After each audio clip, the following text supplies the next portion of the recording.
नमस्कार मित्रों, मैं हूं विशंबर थानवी। आप देख रहे हैं मेरा चैनल ढेर विद विशंबर थानवी। आज हम हिंदी व्याकरण का सबसे महत्वपूर्ण टॉपिक संधि आरंभ कर रहे हैं। संधि के संबंध में प्रत्येक परीक्षा में प्रश्न पूछे जाते हैं, चाहे वह रीट का एग्जाम हो, चाहे वह पटवारी का एग्जाम हो, चाहे किसी भी लेवल का एग्जाम हो जिसमें हिंदी विषय हो, तो उसमें निश्चित रूप से संधि से संबंधित प्रश्न पूछे जाते हैं। संधि एक बार समझ में आ जाती है तो हमारे लिए उपसर्ग के लिए भी महत्वपूर्ण होगा। और संधि ही एक ऐसा महत्वपूर्ण जटिल टॉपिक है जिसको समझना थोड़ा सा कठिन है, लेकिन आप अगर मन लगा करके इस वीडियो को देखोगे तो मैं गारंटी के साथ कह सकता हूं कि आपको संधि पूरी तैयार हो जाएगी। इस संधि में आपके लिए कई प्रकार की मैं ट्रिक लेके आया हूं और उस ट्रिक के माध्यम से आपको बहुत ही जल्दी संधियों को तैयार होने की संभावना बढ़ जाएगी। तो पढ़ते हैं हम संधि के बारे में। देखिए, संधि जो है उसकी परिभाषा है, संधि नाम से ही हमें पता लगता है संधि क्या है।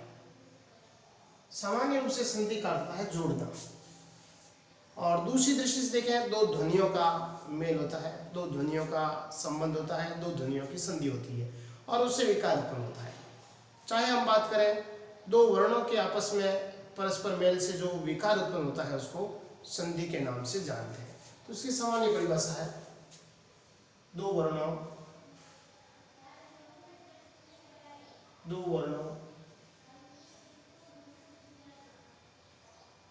के परस्पर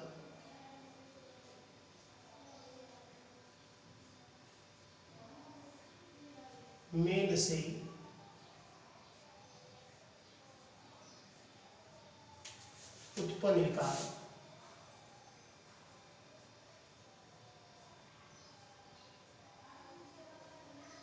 उत्पन्न विकार संधि कहलाता है।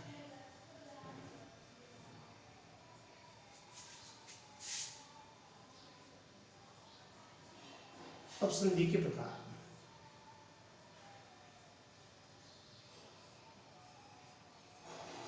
देखिए मित्रों, संधि जो है वो तीन प्रकार की होती है। संधि के तीन प्रकार हैं।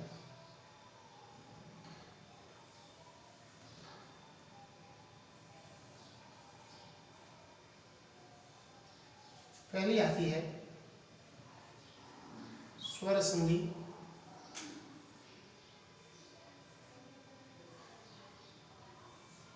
दूसरी आती है व्यंजन संधि,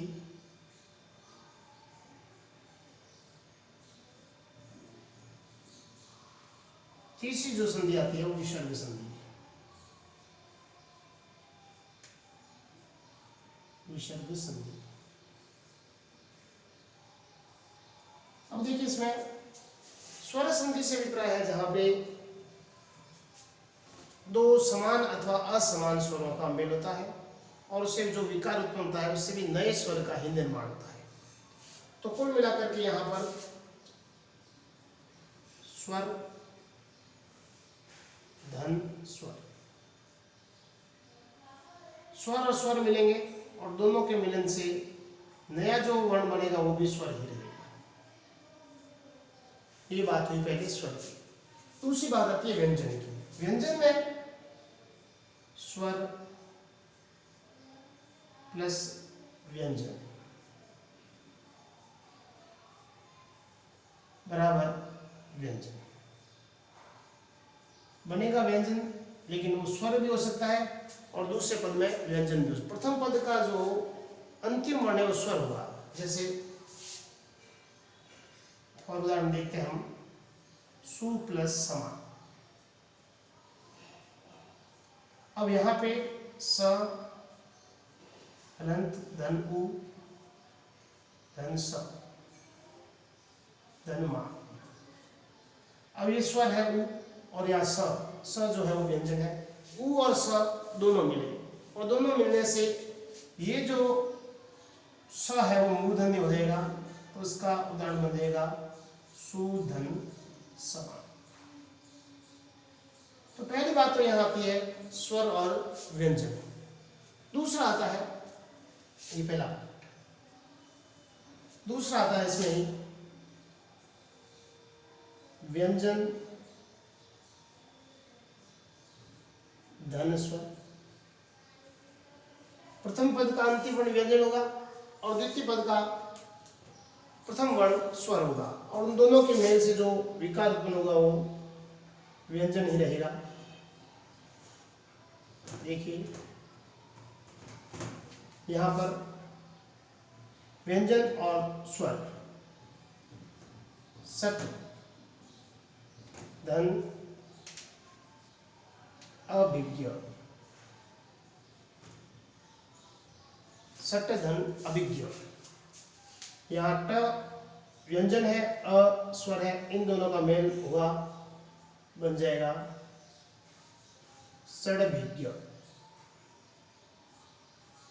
इसी का ही तीसरा भाग आता है स्वर व्यंजन व्यंजन स्वर। तीसरा होगा जो व्यंजन धन व्यंजन, और उन दोनों के मिलने से ही नया निर्माण होगा, वो व्यंजन होगा। जैसे व्यंजन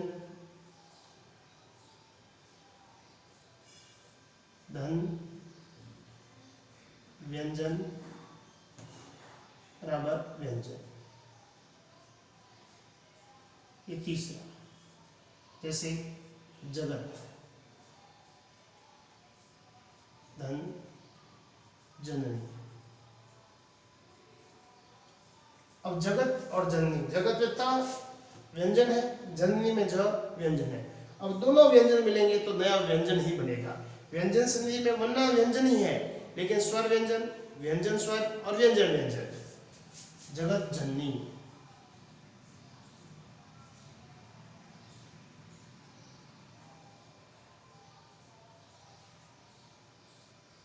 बन जाएगा जगत जननी। तो इस प्रकार से व्यंजन संधि जो है, व्यंजन संधि में 3 प्रकार होते हैं। फिर आता है विसर्ग। विसर्ग में बस एक ही उदाहरण होता है, विसर्ग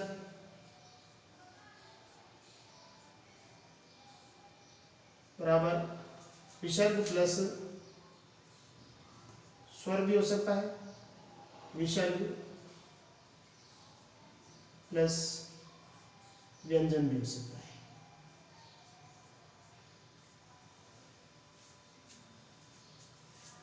जैसे यशा धन दा, यशोदा।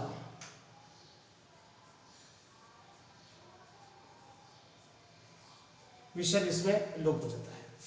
यहां पर विसर्ग धन स्वर पुनः धन अवलोकन,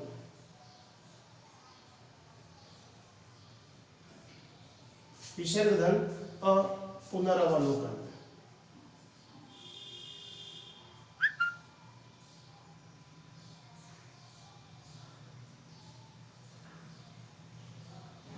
पुनरावलोकन। तो इस प्रकार से संधि के अंदर स्वर संधि, व्यंजन संधि और विसर्ग संधि। अब पढ़ते हैं अपन स्वर संधि के प्रकार। देखिए स्वर संधि के कितने प्रकार होते हैं।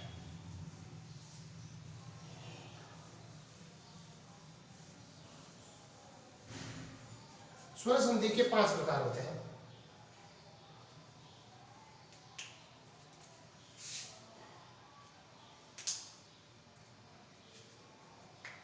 सबसे पहले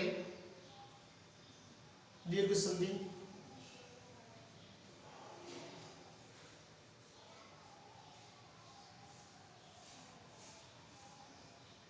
पहला भाग। दूसरा है पूर्ण संधि,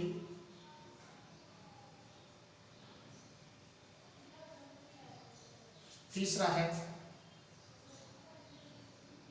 वृद्धि संधि,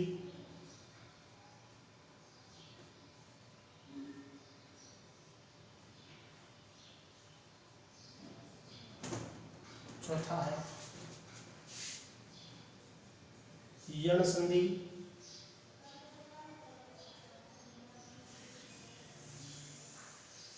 और 5वां है अयादि संधि।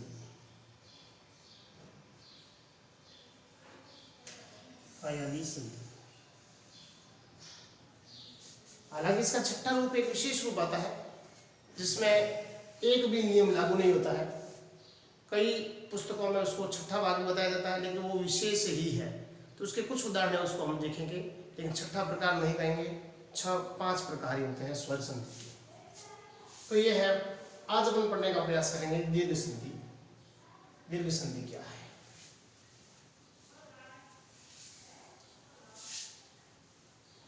देखिए, दीर्घ का नाम लेते ही पता लग जाता है। दीर्घ यानी बड़ा, जहां पर 2 वर्ण मिलकर के बड़े वर्ण बन रहे हैं, दीर्घ संधि।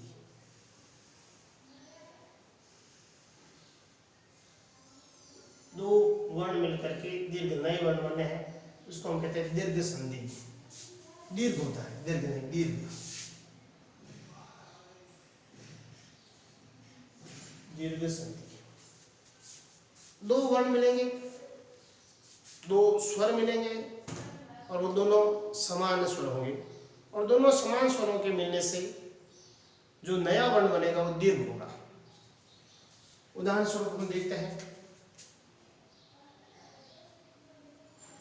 आ। देखिए, ये आ अपने आप में दीर्घ है। अब ये किन समान स्वरों के मिलने से आ का उच्चारण होता है? पहला आता है अ धन अ।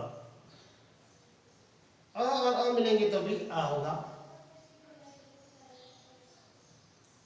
अ धन आ मिलेंगे तो भी आ होगा। आ धन अ मिलेंगे तब भी आ होगा।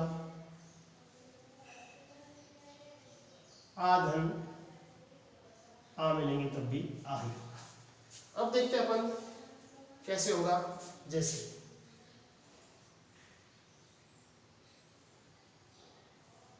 शब्द है अपना हिम।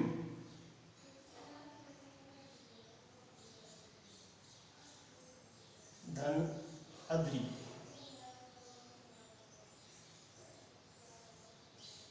हिम धन अद्री।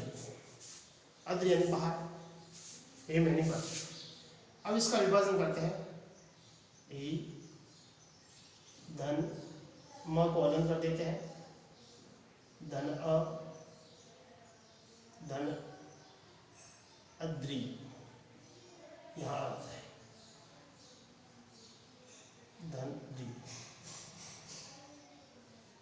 देखिए, इस म का विभाजन किया और म के साथ में स्वर है उसको अलग कर दिया, और यहाँ का पहला वर्ण अ। अब यहाँ अ और अ मिलकर के बन रहा है आ। तो यहाँ आ गया। अब ये आ जो है म के साथ चला जाएगा तो क्या आ जाएगा? ही। म अनंत के साथ आ आते ही अ की ध्वनि आ में परिवर्तित हो जाती है, बन गया मा। ईमा। फिर है द्री, हिमाद्री। हिम प्लस अद्री बराबर हिमाद्री। दूसरा आता है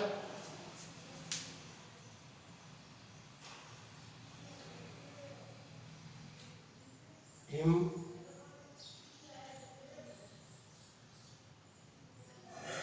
धन आलय। आलय यानी घर, हिम यानी बर्फ, बर्फ का घर। वही यही धनमा अनंत। धन अ धन आ धन लय। अ और आ मिले, और अ और आ मिलने से भी बनता है आ, और म के साथ, म अनंत के साथ अ और आ मिलकर आया हिमा, हिमालय। तो यहां पर भी अ और आ। नेक्स्ट आता है आधन शिक्षा। धन अर्थी।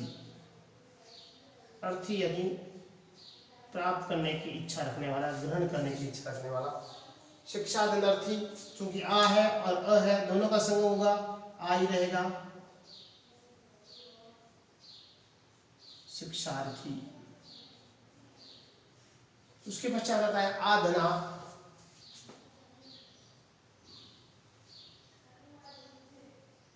विद्या, धन, आलय।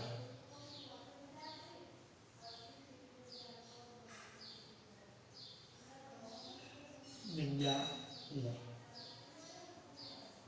ये होगी इसकी संधि। अब संधि का कभी विच्छेद भी करना पूछ सकता है, जैसे दे दिया आपने वो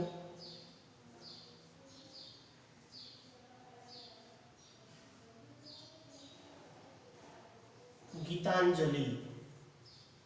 अब इसका अपने को विच्छेद करना, तो गीतांजलि का शब्द होगा गीत, धन, गीत में गीत पूरा होगा। एक बात ध्यान रखने योग्य है, संधि के अंदर दोनों जो शब्द होंगे वो अपने आप में व्यवस्थित होंगे, शुद्ध होंगे, अशुद्ध होने से संधि नहीं होगी। दूसरी बात, दोनों जो पद होंगे एक ही भाषा के होंगे, जैसे हिंदी के हैं तो हिंदी के ही होंगे। ऐसा नहीं कि हिंदी और इकाल भी फारसी का हो, नहीं, ऐसी संधि नहीं होती है। गीत, धन, अंजलि, गीतांजलि। तो इस प्रकार से संधि भी हो सकती है, विच्छेद भी क्वेश्चन परीक्षा में पूछा जा सकता है।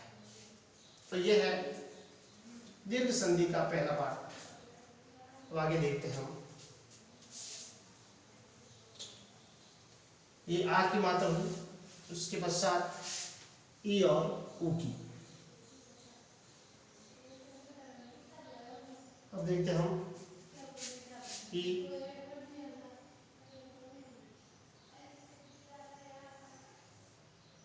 ई में देखिए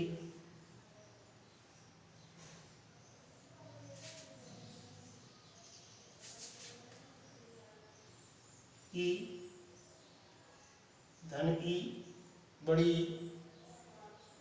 ई, धन ई, बड़ी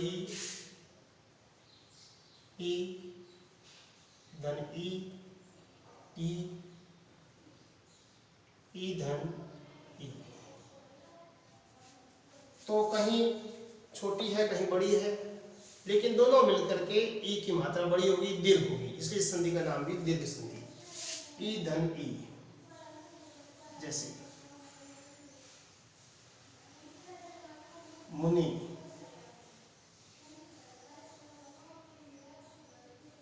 धन इंद्र।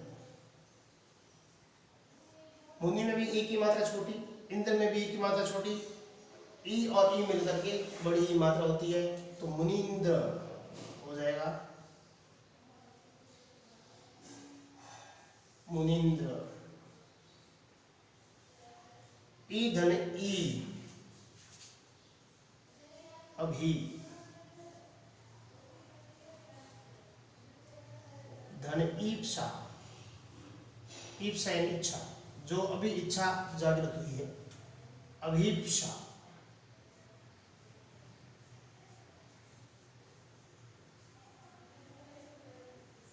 उसके पश्चात आता है ई और ई।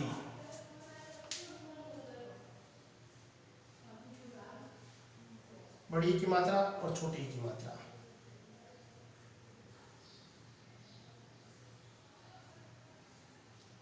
नदी, धन, इंद्र।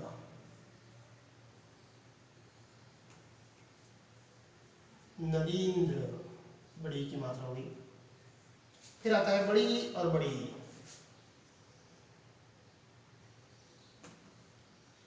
नदी,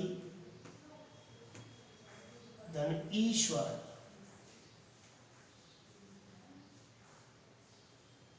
नदीश्वर। तो ये होगी ई की मात्रा। पहले हुआ आ दीर्घ, फिर हुई ई दीर्घ।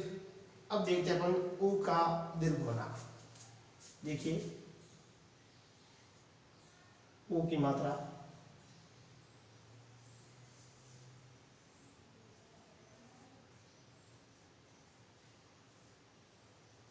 सबसे पहले ऊ धन ऊ, ऊ धन ऊ, ऊ धन ऊ,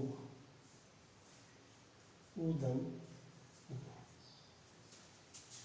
पहले सबसे ऊ की मात्रा छोटी, देखते हैं सावधान।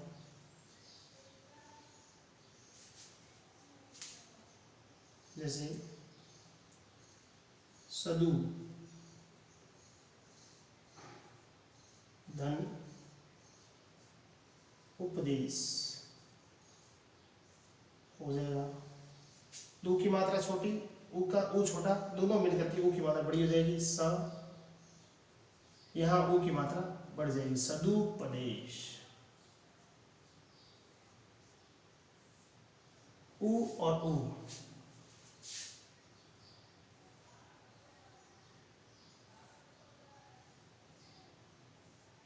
देखिए लघु,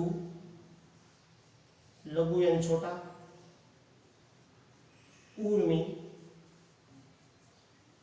ऊर्मी का अर्थ है विची, लहर, तरंग, छोटी सी तरंग, छोटी सी ऊर्मी।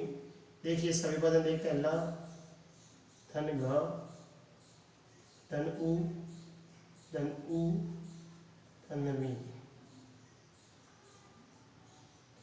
अब यहाँ पर ऊ और ऊ मिलकर के ऊ की मात्रा बड़ी होगी और ये अनंत है। अनंत के साथ ऊ जोड़ते ही मात्रा बढ़ जाएगी, ऊ की मात्रा हो जाएगी। साथ में यहाँ था ही ल, लघु और यहाँ बचा है मी, बन जाएगा लघुर्मी। उसके पश्चात आता है ऊ धन ऊ, वधु वधु, ठीक है। वधु की मात्रा बड़ी होती है, वधु में ऊ की मात्रा हमेशा बड़ी होगी, ध्यान रखना। वधु धन उत्सव बन जाएगा वधुत्सव। और अंतिम है ऊ धन ऊ, यहाँ पे सरयू, सरयू नदी है, अयोध्या किनारे, अयोध्या इसके किनारे बसा हुआ है। ऊर्म यानी लहर है, सरयू नदी की लहर है। भगवान श्री राम जब वनवास की तरफ जा रहे थे, सरयू नदी को पार की, उसकी लहरें निकल रही थी, तो सरयू धन ऊर्मी हो जाएगा सरयूर्मी, सरयूर्मी। तो इस प्रकार से था अपना संधि का पहला भाग, जिसमें दीर्घ संधि हमने पढ़ी, संधियों का विभाजन कितने प्रकार की है। अगले वीडियो में हम और संधि लेकर के आएंगे, गुण संधि एक विशिष्ट ट्रिक के साथ लेकर के आएंगे। जब तक आप देखते रहिए वीडियो, लाइक ज़रूर कीजिए, सब्सक्राइब ज़रूर कीजिए। आगे की वीडियो अगर आपको देखने हैं तो प्लेलिस्ट में जाइए और इसमें से आप देखते रहिए। पूरा वीडियो देखिए, पूरा अगर वीडियो देखेंगे तो अपने को बहुत ही अधिक समझ में आएगा। और उसको आप नोट डाउन करते रहिए, नोट्स बनाते रहिए, जिससे कि आपके पास में एक आद्योपांत नोट्स का संकलन हो जाए और वो आपके लिए तैयारी में बहुत ही मददगार साबित होगा। धन्यवाद। घर में रहिए, सुरक्षित रहिए, सचेत रहिए, सावधान। Thank you.